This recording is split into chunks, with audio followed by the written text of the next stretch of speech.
అందరికీ నమస్కారం అండి. ఈరోజు నేను చేయబోతున్న వీడియో ఏంటంటే చాణక్య నీతి సూత్రాల్లో నుంచి చేయబోతున్నాను. అదేంటంటే చిత్త చాంచల్యం ఉన్నవాడికి కార్యసిద్ధి జరగదు. అందరూ నా వీడియోలు చూస్తున్నారండి.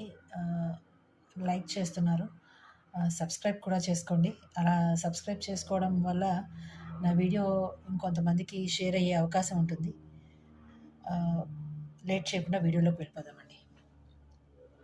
చిత్తచాంచల్యం ఉన్నవాడికి కార్యసిద్ధి జరగదు.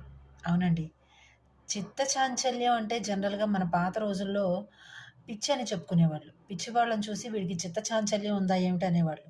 కానీ చిత్తచాంచల్యం అంటే పిచ్చి కాదండి. మనసు ఒక చోట నిలకడగా ఉండకపోవడం. మనసు నిలకడగా ఉండకపోవడం అంటే కొంచెం ఊగిసలాడుతూ ఉండడం. అంత మాత్రాన వాళ్ళని పిచ్చివాళ్ళు అనకూడదు కదండీ! అంటే కాన్స్టెంట్‌గా ఒక దాని మీద దృష్టి కేంద్రీకరించలేకపోవడం అని చెప్పచ్చు.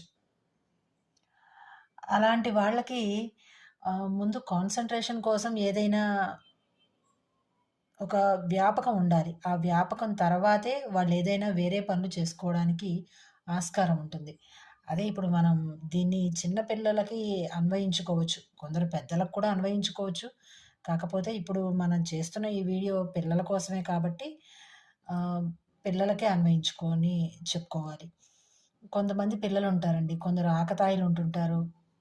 కొంతమంది పిల్లలైతే ఏదైనా ఒకటి ఒక లెసన్ చెప్పగానే త్వరగా గ్రాస్ప్ చేసేసుకుంటారు. అంటే లెసన్ చెప్తూ ఉన్నప్పుడు, జరుగుతూ ఉన్నప్పుడే ఒక 80% ఆఫ్ దాని గురించిన కాలిక్యులేషన్, దాని గురించిన ఏదైతే ఇన్ఫర్మేషన్ ఉంటుందో అది మొత్తం తీసేసుకుంటారు.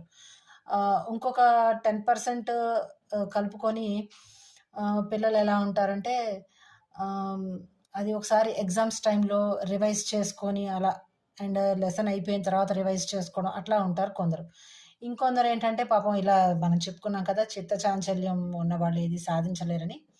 అలాగా అలాంటి పాపం పిల్లలు కొందరుంటారు. అలాంటి వాళ్ళేంటంటే కుదురుగా ఉండలేరు. అటు ఇటు తిరుగుతా ఉంటారు. అలాంటి వాళ్ళు దేన్ని సాధించలేరు పాపం. పెద్దవాళ్ళంటారు వాళ్ళని, "నువ్వు దేనికి పనికిరావు. నువ్వు చేతగాని వాడివి. అలాగే మిగిలిపోతున్నావు" అని అంటూ ఉంటారు పాపం. పాపమండి.